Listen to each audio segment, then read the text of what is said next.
से आप सभी का स्वागत है मेरे चैनल में चिराग एस्ट्रोलॉजी। और हम बात करेंगे मिथुन लग्न और राशि के लिए अप्रैल महीना कैसा रहेगा। 2024 का अप्रैल महीना जो है वो बहुत इंपॉर्टेंट है और उसमें बहुत सारे योग संयोग बन रहे हैं और उसके डिटेल अलग से वीडियोस मैंने दिए हैं, जैसे कि शुक्र का उच्च होना तो वो क्या फल देगा, फिर सूर्य और राहु का कॉम्बिनेशन जो हो रहा है वो मिड ऑफ अप्रैल तक चलेगा and then mid of April 13 April से सूर्य ट्रांजिट करके चले जाएंगे राहु के पास से गुरु के पास और अपनी उच्च राशि में जाएंगे। दूसरी तरफ शुक्र राहु मंगल का कॉम्बिनेशन हो रहा है, उसका भी मैंने अलग से वीडियो दिया है।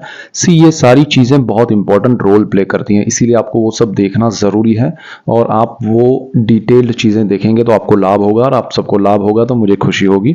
यहाँ पर अप्रैल की हम बात करेंगे तो मिथुन वालों के लिए, राशि और लग्न दोनों के लिए, लग्न को ज्यादा इंपॉर्टेंस दीजिएगा। यहाँ केतु आपके 4th हाउस में था और है और अभी रहने वाला है। राहु आपके कर्मस्थान में है, वो भी रहेगा। और वहां पर क्या हो रहा है कि बुध यहाँ पर राहु के साथ जुड़े, मंगल सूर्य के जाने के बाद 13 अप्रैल के बाद सूर्य राहु का ग्रहण योग जो है वो खत्म हो रहा है और फिर मंगल यहाँ जुड़ के राहु मंगल का अंगारक योग कर रहे हैं। राहु मंगल, राहु सूर्य, राहु सूर्य का ग्रहण योग, राहु मंगल का अंगारक योग, सूर्य मंगल से भी अंगारक योग होता है, ठीक है। अब यहाँ पर गुरु और शुक्र और सूर्य की कॉम्बिनेशन की स्थिति, और ये आपका शनि महाराज जो है भाग्य के मालिक होकर भाग्य में बैठे हैं। ये मंथ एंड का चार्ट है, तो पूरे मंथ में ये सारी सिचुएशन होके आपको क्या फल मिलेगा। तो देखिए मिथुन वालों के लिए लग्नेश बुध है, वो राहु के साथ है, कर्मस्थान में है, कुंडली का मालिक है और आपका सुख भाव का मालिक भी बुध है, 6 नंबर जो है उसका भी। तो आपके लिए बुध की स्थिति बहुत इंपॉर्टेंट है और वो जिस तरह से बैठा है वो आपके माइंड पे इफेक्ट, आपके थॉट पे इफेक्ट करेगा। आप कोई, क्योंकि बुध देखिए वाणिज्य का कारक है, बुद्ध बुद्धि का और वाणी का भी कारक है। वाणिज्य यानी कॉमर्स, यानी कि अकाउंट्स, यानी कि बिजनेस, वो सारी चीजों में बुध आता है। तो बुध यहाँ आपको प्रेरित करेगा कि भाई मैं ये बिजनेस करूं, मैं वो बिजनेस करूं, लेकिन ऐसा होना पॉसिबल ये मंथ में है या नहीं वो जरा आप अपने हिसाब से चेक कीजिएगा। देखिए किसी भी चीज में बिना सोचे समझे, बिना काउंटिंग के, बिना प्लानिंग के सीधा एक्शन लेना, वो किस्मत होती है तो सपोर्ट मिल जाता है। यहाँ किस्मत नहीं है, यहाँ कैलकुलेशन जरूरी है, बिकॉज राहु है वहां पर। कॉम्बिनेशन ऐसे हो रहे हैं कि बिना सोचे समझे राहु क्या करता है, लालच देता है। वो एक तरह से लाइफ के जुए, सट्टे, सट्टा यानी ये नहीं कि जुआ खेलना, सट्टा यानी कि किसी भी चीज में बिना सोचे समझे कूद पड़ना, दैट इज ऑल्सो सट्टा। तो वो करवाने की कोशिश करता है और आप वो जंप करेंगे तो परेशान हो जाएंगे।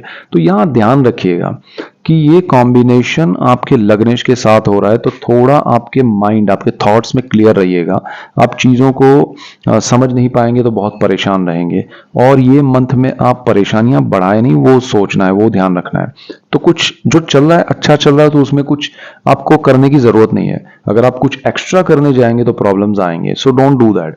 अगर आपको लग रहा है कि कंफर्टेबल है, सारी चीजें अपने आप स्मूथ चल रही है, अच्छी चल रही है, कुछ करने की जरूरत नहीं है, तो छोड़ दीजिएगा, उसमें कुछ ना करना बेहतर है। पहली रेमेडी है। अब यहाँ पर दूसरी चीजें क्या हो रही है कि शुक्र आपका मीन में आएगा और वो उच्च स्थिति 31 मार्च से, उसका अलग से वीडियो मैंने दिया है। लेकिन अगर यहाँ कॉम्बिनेशन के हिसाब से जाएं तो आपके लिए बहुत अच्छा कर्मस्थान को लेकर आपको लाभ मिलेगा। आपके जीवन में सुख समृद्धि, विदेश का मालिक है वो, आपके पंचम भाव का संतान भाव, प्रेम विद्या संतान, स्टॉक मार्केट का मालिक है। शुक्र आपको लाभ देगा और वो लाभ आपका कन्वर्ट करेगा वो खर्च में, इस तरह से कि वो लाभ जो मिला है, सपोज आपको कहीं से अचानक कुछ धन लाभ हुआ, आपकी इंक्रीमेंट हुई, बिजनेस में प्रमोशन, ज्यादा कुछ पैसा आया, तो वो आप अपने कंफर्ट के लिए डालेंगे, अपने बच्चों के लिए डालेंगे, अपने बच्चों के कंफर्ट के लिए, आप अपने फैमिली के लिए डालेंगे, आप विदेश घूमने जाने के लिए डालेंगे। तो वो खर्च भी होगा बट उसका आनंद भी मिलेगा। तो शुक्र यहाँ आपके जीवन में सुख समृद्धि लेके आएगा। 25 दिन बहुत ज्यादा होते हैं और कोई भी ग्रह उच्च स्थिति प्राप्त करता है, शुक्र उच्च स्थिति प्राप्त कर रहा है और शुक्र जो है वो शुभ, नेचुरल शुभ ग्रह है, तो वो स्थिति बहुत अच्छी है। तो आपके जीवन में सुख समृद्धि लेके आएगा शुक्र, तो वो लाभ होगा। खासकर आपके कर्म स्थान को लेके कंफर्ट बढ़ेगा, आपकी जगह जो है जॉब की या बिजनेस की उसमें अच्छा होगा। जो हाउस वाइफ है उनको कोई स्ट्रेस है तो अप्रैल में वो कम होगा, उसमें से कुछ रास्ते निकलेंगे।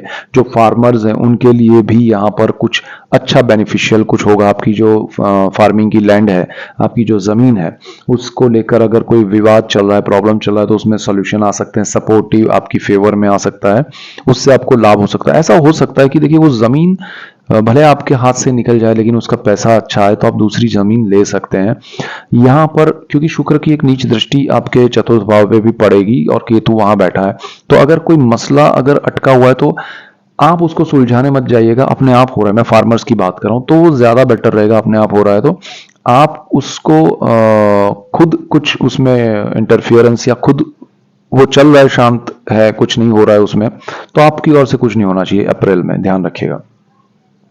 दूसरी चीज यहाँ पर आपको पिता से थोड़ा ध्यान रखना पड़ेगा। पिता से दूर जाना पॉसिबल बन सकता है, पिता आपके रूठ सकते हैं या आपके रिलेशन ब्रेक हो सकते हैं, क्योंकि यहाँ सूर्य राहु का कॉम्बिनेशन जो है दशम भाव में 13 अप्रैल तक रहेगा। तो अप्रैल मिड तक और मार्च मिड से ये शुरू हो गया है, तो अप्रैल मिड तक ये रहेगा, तो उस दौरान ये कॉम्बिनेशन जरा ज्यादा इफेक्टिव होगा। तो अप्रैल मिड तक आपके फैमिली में खासकर आप पिता पुत्र के संबंध, यानी कि आपके अपने पिता के साथ और आपके अपने बेटे के साथ ये रिलेशन खराब हो सकते हैं, प्रॉब्लम आ सकता है। हालांकि आपको शुक्र का बेनिफिट मिल रहा है, बट शुक्र भी उन्हीं के साथ बैठा हुआ है, राहु और सूर्य के साथ ग्रहण में, तो वो चीज भी कहीं ना कहीं इफेक्ट हो सकती है। आपके बच्चे आपसे दूर पढ़ाई के लिए, बिजनेस के लिए, जॉब के लिए जा सकते हैं, या फिर बिना वजह के वो उनका चार्ट अच्छा नहीं रहा, उनकी चीजें सही नहीं रही, तो बिना वजह के कुछ चीजें करने के लिए निकल जाएं और फिर घूम घाम के वापस आए कि भाई अब कुछ हुआ ही नहीं लाइफ में, तो वो कुछ समय, तो ये सारी चीजें यहाँ हो सकती है। खासकर जो लोग क्रिएटिव फील्ड में हैं उनके लिए ये समय बहुत अच्छा है कर्मस्थान के हिसाब से। शनि आपके लिए लाभदायी है, शनि आपके भाग्य में सपोर्ट कर रहा है, शनि बहुत अच्छा है आपके लिए, तो उसका बेनिफिट आपको समय समय पर मिलता रहेगा। तो अप्रैल में शनि आपको बेनिफिशियल है, अच्छी बात है।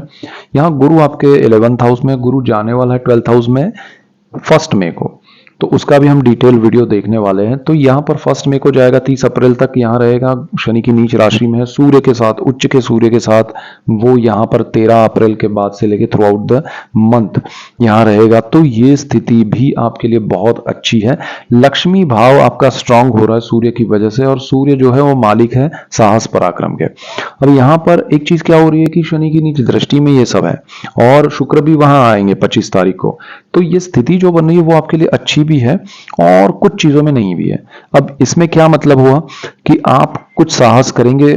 सपोज आपने 4-5 चीजें सोची है कि मुझे ये करना है, मुझे वो भी करना है, मुझे वो भी करना है, यानी कि मुझे करियर में ये करना है, मुझे प्रॉपर्टी में ये करना है, मुझे बच्चों के लिए ये करना है, मुझे पेरेंट्स के लिए ये करना है, मुझे बिजनेस में ये करना है, एनीथिंग। ये आपने 4-5-7 चीजें जो सोची है उसमें से 2-3 आपकी सही बैठ जाएगी, बाकी 2-3 नहीं होगी। तो ये सारे सिचुएशन में आपको कैलकुलेटिव मूव होगा, कैलकुलेटिव साहस होगा, यानी कि पूरा प्लानिंग के साथ अगर आप जाएंगे तो मैक्सिमम सफलता मिलेगी।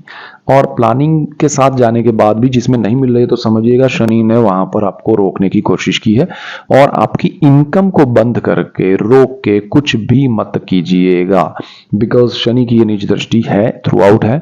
और मंगल भी यहाँ अंगारक योग में है, उस स्थान लक्ष्मी भाव का मालिक होकर सूर्य के साथ ग्रहण योग खत्म होने के बाद मंगल राहु का कॉम्बिनेशन हो रहा है। सूर्य यहाँ उच्च स्थिति में है, ज्यादा नेगेटिव नहीं है, और गुरु जाने वाले हैं यहाँ से, तो वो स्थिति आपके लिए थोड़ी पॉजिटिव बन रही है। तो ओवरऑल सिचुएशन आपके लिए बेनिफिशियल है।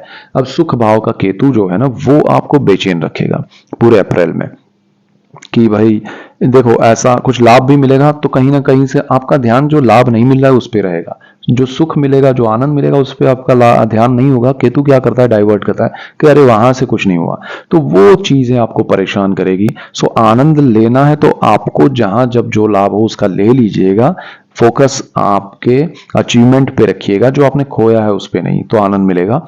और ज्यादा एफर्ट्स लगाए बगैर प्लानिंग के साथ आप अगर आगे बढ़ेंगे तो बहुत अच्छा है। और मैं आपको राय दूंगा कि अप्रैल में अगर ये जुपिटर का ट्रांजिट 1 मई को हो रहा है तो उसका, और सूर्य भी यहाँ पर ठीक है नीच दृष्टि में, लेकिन गुरु का एक ट्रांजिट हो जाने दीजिए, फिर आपके लिए बहुत अच्छा रहेगा, क्योंकि गुरु की दृष्टियां अच्छी है और आपको उसका डिटेल वीडियो मैं दूंगा। सो यहाँ ओवरऑल सिचुएशन अप्रैल की ये है, आपको ज्यादा स्ट्रेस नहीं लेना चाहिए, जो चल रहा है उसको मैनेज करके निकल जाइए, क्योंकि कॉम्बिनेशन ऐसे हो रहे हैं। और हर राशि हर लग्न वाले ये मैं जब भी राय देता हूँ, क्योंकि ये सबके, देखिए ये कॉम्बिनेशन सबकी लग्न बदलेगा, स्थान बदलेगा लग्न के हिसाब से, तो प्रॉब्लम्स तो सबके आएंगे, अच्छी चीजें भी सबके लिए आएंगी, तो वो बताना जरूरी है। अब वो बताते हैं तो अरे आप तो नेगेटिव बोल रहे हैं या अच्छा, लेकिन कॉम्बिनेशन देखिए, यहाँ राहु मंगल का कॉम्बिनेशन आपको क्या पॉजिटिविटी देगा, सूर्य राहु का ग्रहण योग क्या करेगा, तो यहाँ ये चीजें, शुक्र अच्छा है तो उसका मैंने अलग से वीडियो आपको अच्छा है वो दिया है, तो उसकी अच्छाई के जो परसेंटेज है वो आपको 100% मिल रहे हैं। तो यहाँ दूसरे नेगेटिव पॉइंट्स के कुछ है, तो वो उस अच्छाई को काट के आपको एवरेज जो दे रहे हैं वो समझना है आपको। तो यहाँ बेनिफिशियल चीजें भी हैं, थोड़ी स्ट्रेसफुल भी है, थोड़ी आपको लॉसेस भी है, तो ओवरऑल सिचुएशन आपके लिए अच्छा ही है। शुक्र, ये अच्छी बात है कि आपका शनि अपने घर में भाग्यस्थान में उच्च स्थिति में, शुक्र अच्छी स्थिति में आ रहा है, तो this is the best situation, तो आपको उसका लाभ और आनंद उठाना चाहिए। और बाकी डिटेल वीडियोस में आपके लिए लेके आ रहा हूँ। शनि पे मेरी सीरीज चल रही है, शनि किसी भी स्थान में, जैसे अभी आपकी कुंडली में ट्रांजिट में यहाँ पर चल रहा है भाग्य में, और बर्थ चार्ट में कहीं भी हो तो वो क्या फल देगा, तो वो भी देखिए। मैंने केतु का बनाया, मैंने राहु का बनाया, ऑलरेडी बाकी सब दशाओं पे भी बनाया है। सो सारे डिटेल्ड वीडियोस हैं, और ऐसे ही डिटेल्ड वीडियोस में आपके लिए लेके आ रहा हूँ। इसीलिए आपको मेरा चैनल चिराग एस्ट्रोलॉजी लाइक करना है, शेयर करना है, सब्सक्राइब करना है, जिससे आपको और दूसरों को सबको लाभ हो, और आप सबको लाभ होगा तो मुझे खुशी होगी। So that's it for today, keep watching Chirag astrology. Thank you for watching, God bless you and goodbye, thank you.